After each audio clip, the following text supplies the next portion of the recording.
Buenas a todos. Primero que nada, a todos y a todas. Primero que nada, muchas gracias por la posibilidad, por el espacio, por la posibilidad de participar otra vez por acá. La verdad que me encanta estar otra vez en estos salones nuevamente. Ojalá tenga la suerte de que la tecnología vaya de mi lado y me acompañe. Es para que en las perciban el slides. valor. No sé si escucharon los principios.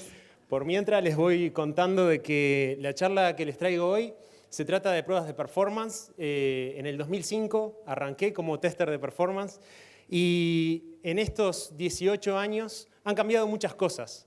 Y parte de lo que les quiero resumir en estos 20 minutos es cuáles son las cosas más importantes que han cambiado en este área en concreto. La primera slide va de presentarme un poco.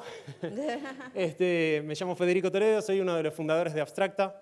Soy egresado de esta universidad. También hice un doctorado en España, que ya estoy viendo algunas caras de algunos colegas de Alarcos, del grupo Alarcos de la Universidad de Castilla-La Mancha. Y desde que arranqué como tester de performance en 2005, siempre estuve trabajando en temas de calidad de software. ¿Sí? Lo primero, bien, vamos arriba. Ahora sí, gracias.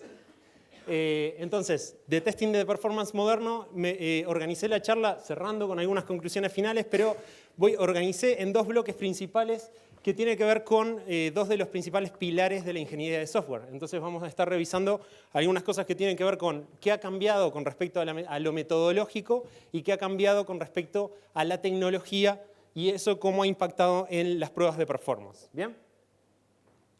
Esto es un poquito sobre mí y arrancando ya de lleno con el primer tema, con todo lo que tiene que ver con metodología. Algo quizá para arrancar primero, para sentar las bases por si es la primera vez que escuchan hablar de pruebas de performance. Cuando hablamos de performance, básicamente uno lo primero que asocia es velocidad, ¿verdad? Uno piensa, para que algo sea performante tiene que ser rápido. Performance es como la cantidad de trabajo útil que un sistema logra hacer por unidad de tiempo, que eso también se lo conoce como throughput. Pero de nada me sirve que un sistema, que una página sea súper rápida, pero me consuma todos los recursos de los servidores. Entonces, cuando miramos la performance, tenemos que mirar las dos cosas. Tanto los tiempos de respuesta, como el consumo de recursos de CPU, memoria, disco, red y todo ese tipo de cosas en la infraestructura.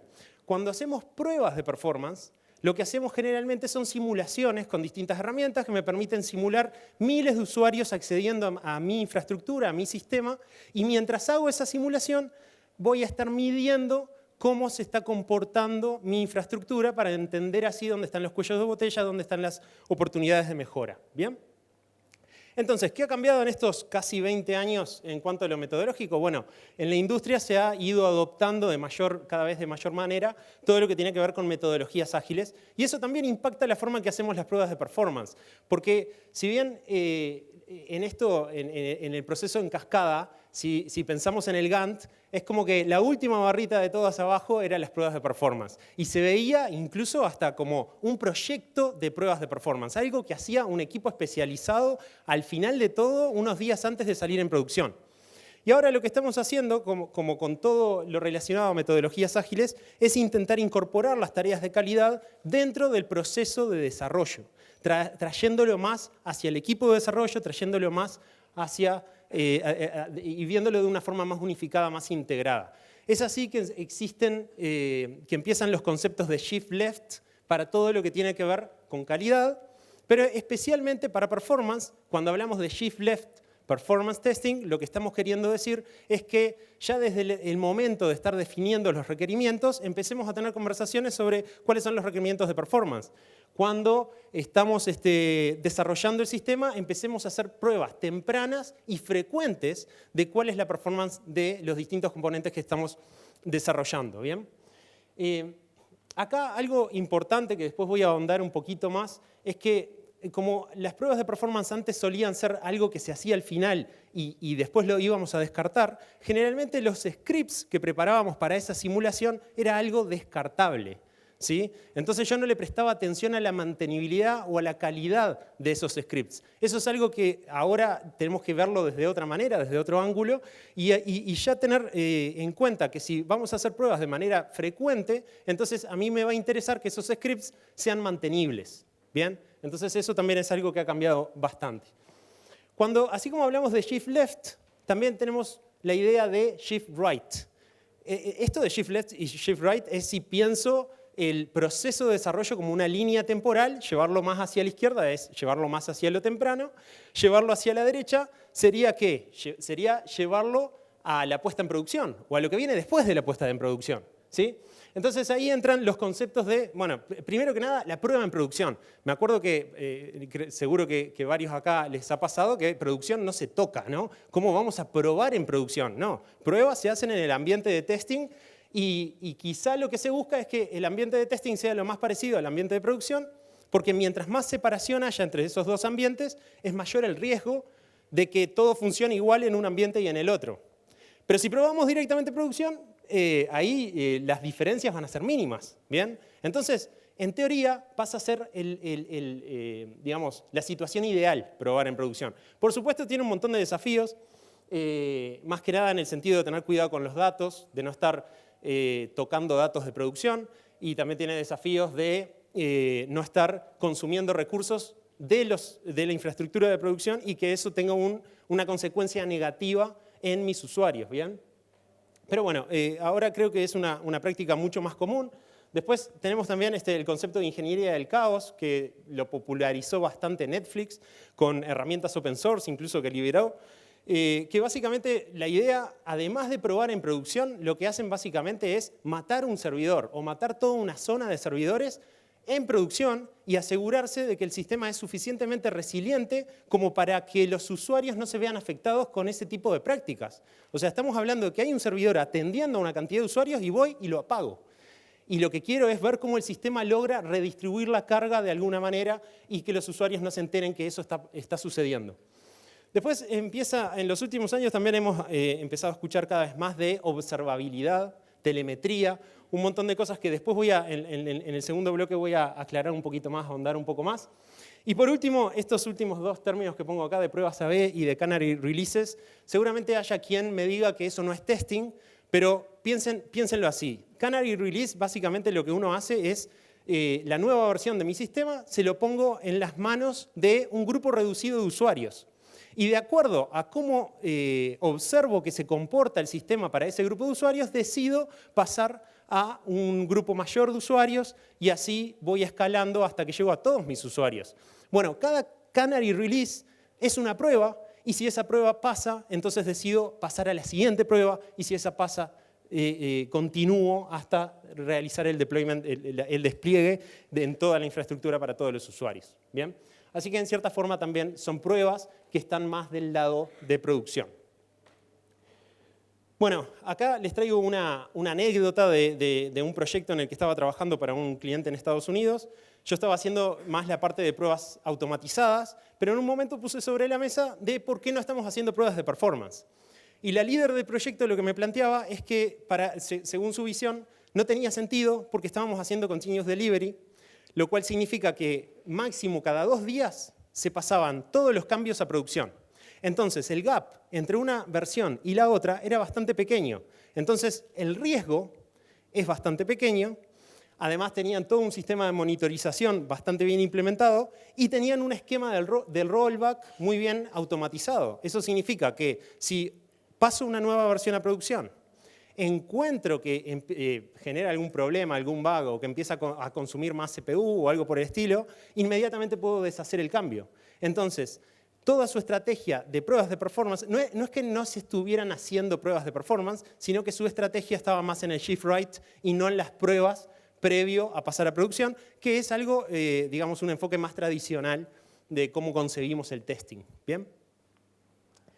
Bueno, de esta primera parte, entonces, de las cosas que me gustaría que se lleven como principales puntos, de llevar la conversación de pruebas de performance a las etapas más tempranas del proyecto, pensando ya sea en una estrategia más parecida a algo de shift right o de shift left, pero poniéndolo sobre la mesa y decidiendo cuál es la forma en que el equipo va a estar trabajando sobre esos temas. Deberíamos perder el miedo a probar en producción. Podríamos incorporar nuestras pruebas también en nuestros procesos de desarrollo, incluso agregando chequeos de performance en nuestros pipelines de integración continua. Y por último, aprender un poco más de observabilidad. Creo que si no lo han hecho todavía, les sugiero que se metan en estos temas porque es como la forma moderna de controlar nuestros sistemas en producción, especialmente con las arquitecturas más modernas. Y hablando de eso, entonces pasemos al segundo bloque, donde me quiero enfocar en todos los cambios tecnológicos, más que nada, que han habido en estos últimos años. Han habido muchos cambios que tienen que ver con arquitecturas, con nuevas tecnologías. Me acuerdo cuando recién arrancaba a hacer pruebas de performance, que yo veía a los servidores, presionaba un botón para que se enciendan, ¿sí? Y ahí comenzaban mis pruebas. Estaban en el sótano del edificio donde estábamos trabajando, pero ahora eso dejó de ser así y todos nuestros sistemas están en algún lugar, no sé, en un data center en alguna región de Estados Unidos o en San Pablo o en distintos lugares, ¿sí? Pero eso nos hace cambiar la forma de concebir la infraestructura, de cómo incluso varía, cómo puedo cambiar dinámicamente, puedo escalar la infraestructura fácilmente. Eso, como testers de performance, nos ha implicado aprender a analizar otro tipo de comportamientos, ¿sí? A analizar otro tipo de métricas y en base a esas métricas y comportamientos entender cuáles son las optimizaciones que podemos sugerir sobre los sistemas. Es fundamental entender cómo funciona un clúster de Kubernetes como para poder entender dónde están los puntos flacos, dónde están los posibles cuellos de botella y así llegar a las mejores configuraciones para tener alta disponibilidad y una buena performance. Además de esta lista de distintas tecnologías que han aparecido, digamos, algo que quería destacar es que en aquel entonces también, cuando recién estaba arrancando, siempre nos concentrábamos mucho en todo lo que tenía que ver con el servidor. Entonces nosotros generábamos carga y atacábamos el servidor, ¿sí? Ahora también hay que prestarle mucha más atención al lado del cliente, ¿sí? Porque quizá nuestro backend tiene muy buena performance, pero tenemos un sitio web o tenemos una aplicación mobile que por determinada lógica que se ejecuta ahí, ya sea para el renderizado o para lo que sea, termina consumiendo recursos en el dispositivo donde se ejecuta, que especialmente las aplicaciones móviles no tenemos control sobre cuál es el dispositivo que tiene cada uno de nuestros usuarios. Entonces, de ahí es que es súper interesante probarlo. Y en el caso de web, en particular, está a la mano de todo el mundo, no hace falta instalar ninguna herramienta, es simplemente abrir el Google Chrome, abrir las herramientas de desarrollo y de ahí hacer un análisis automático y empezar a aprender a partir de las cosas que me reporta para mejorar así la performance del lado del cliente también. Hablando de tecnología, también es importante hablar de las herramientas que se utilizan para hacer simulaciones. Cuando arranqué en el 2005 estaba utilizando una herramienta open source llamada OpenSTA, que murió, fue un proyecto open source que se discontinuó. En aquel entonces la herramienta que tenía casi todo el mercado, la herramienta comercial que tenía casi todo el mercado era LoadRunner, que hoy en día también es una herramienta que está siendo deprecada. Y me acuerdo que en aquel entonces nuestra forma de verlo era, bueno, no tengo para pagar una herramienta, utilizo la herramienta open source, pero el que puede pagarse una herramienta tiene el beneficio de poder hacer todo mucho más fácil, mucho más rápido, más flexibilidad, 1000 cosas. Hoy eso cambió muchísimo. Hoy las herramientas open source son las número uno, son la mejor forma de resolver todo está en las herramientas open source.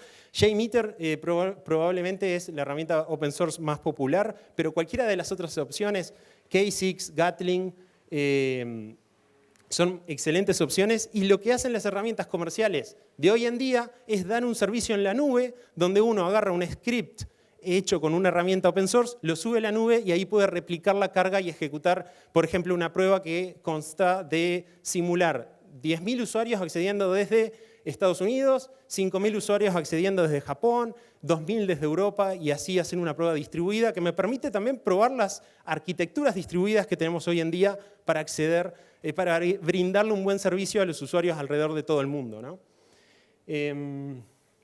Estas herramientas, además, otra cosa muy interesante es que nos brindan mucha flexibilidad para hacer cosas mucho más fácil. Antes me acuerdo que hacer una simulación de anchos de banda, si yo quiero simular que mis usuarios se están conectando a través de una red 3G, era algo súper complicado, una máquina, 2 tarjetas de red, configurar un Linux con un montón de cosas. Ahora es simplemente seleccionar en un combo box, quiero que simules una red 3G y así de fácil, ¿no?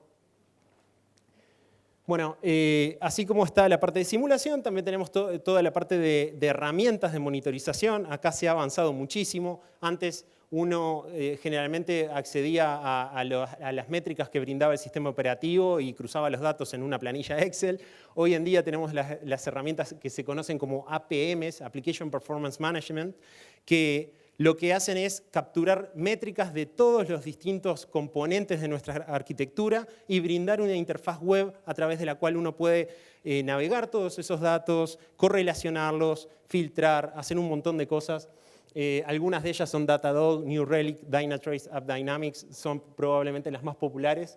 Y así como las tecnologías se han vuelto más complejas, también estas herramientas han podido acompañar esa complejidad y simplificar la forma en que uno hace los análisis.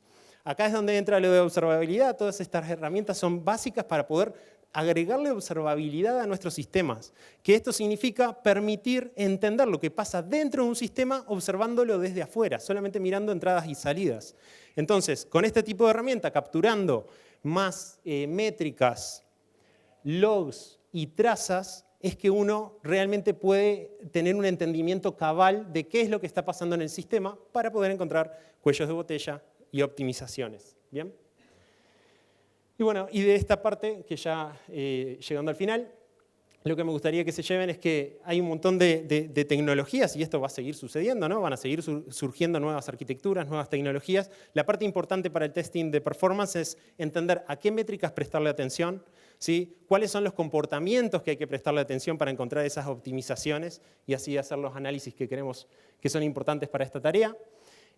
No solamente hay que prestarle atención al lado del servidor, también hay que prestar atención a lo que sucede del lado del cliente, especialmente en aplicaciones mobile y web, y las herramientas open source como la clave para realizar estas simulaciones. Y les sugiero que si nunca han manejado una APM, aunque sea o una herramienta open source o alguna trial, me parece que es un ejercicio súper bueno como para entender el poder que podrían llegar a tener ustedes sobre sus aplicaciones. Y ahora sí, para ir cerrando, como conclusión final, si bien creo que en estos casi 20 años ha evolucionado un montón el testing de performance como disciplina, hay un montón más todavía para mejorar. Creo que ha mejorado mucho la forma de colaborar con distintos miembros del equipo. Antes decías que esto era una tarea exclusiva de un equipo especializado y hoy en día es algo que realmente se puede compartir la tarea mucho más con los desarrolladores. Incluso los APMs me permiten digerir las métricas y mostrárselas a un product owner sin conocimiento técnico y llegar a un entendimiento para priorizar adecuadamente. Hay mucho trabajo por ahí. Algo también que me estaba preguntando estos días es, esto que le estoy presentando ahora como testing de performance moderno, me pregunto si dentro de unos meses no se va a resolver todo a través de una interfaz de chat y le vamos a preguntar cómo puedo simplificar o cómo puedo optimizar esta infraestructura o esta aplicación. Pero bueno, esto es lo que tenemos hasta el momento y muchísimas gracias por la atención, por el tiempo y cualquier cosa conversamos después.